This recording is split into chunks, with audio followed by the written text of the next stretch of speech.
معانا النهارده النجم الجميل سامح يسري، منورنا. بشكرك ربنا يخليك. كل سنه وانت طيب. وانت طيبه يا رب. احب اسمع منك كلمه النهارده لعريسنا الجميل.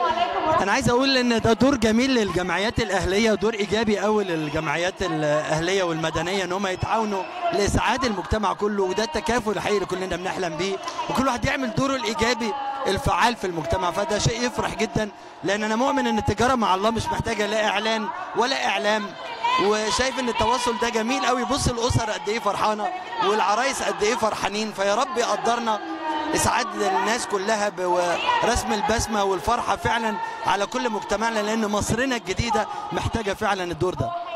انا دايما بشوفك متواجد دايما معانا في الخير يا سامح، ودايما متالق كده معانا. انا بشكرك يا جيجي، ربنا يخليكي، ودايما بالنجاح للجميع، وان شاء الله نسعد الكل ونتعاون اكتر ونتكتل اكتر لبناء افضل ان شاء الله.